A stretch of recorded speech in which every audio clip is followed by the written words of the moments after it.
Irmãos, eu quero compartilhar com vocês uma palavra muito oportuna para o nosso tempo, no que diz respeito à nossa preparação.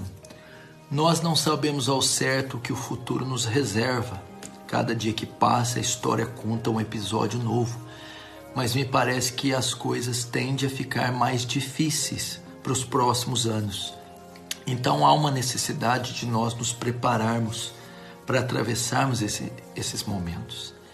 Se você voltar comigo em Gênesis, na história de José, eu até aconselho você a ler ela, tem um episódio muito interessante com José, quando o faraó tem um sonho com 7 vacas magras e 7 vacas gordas.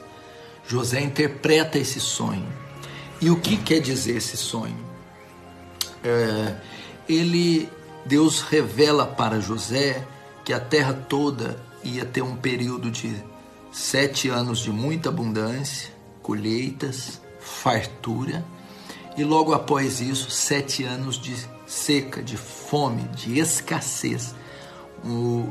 Essa fome iria castigar o mundo inteiro. E ele orienta Faraó que faça o quê? Que durante os 7 anos de fartura, ele estoque alimento, ele se prepare o máximo possível, para que então, vindo os 7 anos de fome, o Egito então tenha recursos para suportar, tenha um estoque, um armazém, tenha recursos para suportar esse período terrível de fome. Então, de fato, o sonho acontece, Faraó faz exatamente como José disse, e ele pode, então, suportar aquele período castigante de fome.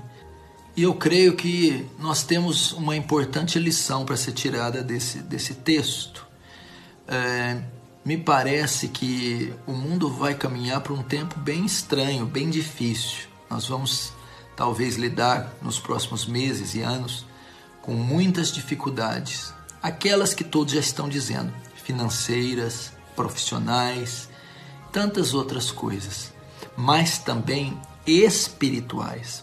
Pode ser que os desdobramentos de tudo isso venham convergir numa perseguição contra a igreja, contra o povo de Deus, ou uma limitação da sua liberdade.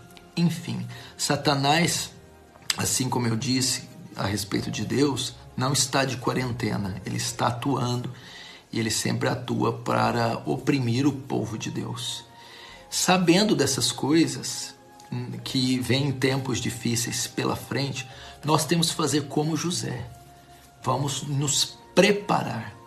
Nós devemos agora investir na nossa vida espiritual, fortalecer nossa fé, ter um conhecimento apurado das Escrituras, das promessas de Deus e de como o crente passa o dia mal.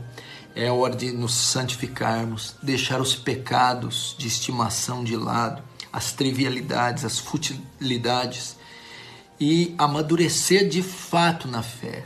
Em razão disso, eu quero convocar você, desafiar você agora para uma vida mais intensa com o Senhor, desafiar você agora estudar o Santo Livro de capa a capa, para você agora derrubar os ídolos do seu coração, purificar sua mente, se robustecer na fé, desenvolver uma vida de oração atuante, regular, intensa, você se desprender das coisas dessa vida, preparar seus filhos, sua esposa, sua família, seu marido, levá-los à maturidade espiritual, a entender e discernir os tempos, as profecias, para que quando vier esses tempos, se vierem essas épocas de vaca magra, de escassez, de dificuldade financeira, emocional, de perseguição religiosa, até opressão maligna,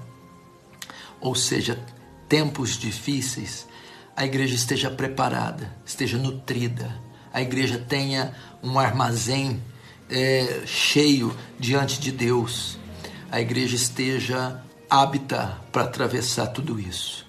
Então, essa é a palavra que eu tenho para vocês. Vamos encher os nossos celeiros de graça, de conhecimento, de fé, de santificação, de dependência de Deus, de maturidade espiritual, olhando para Cristo, o autor e consumador da fé, nos vestindo da armadura de Deus para suportar o dia mau, o dia da adversidade, glorificando a Deus. Amém? Deus abençoe.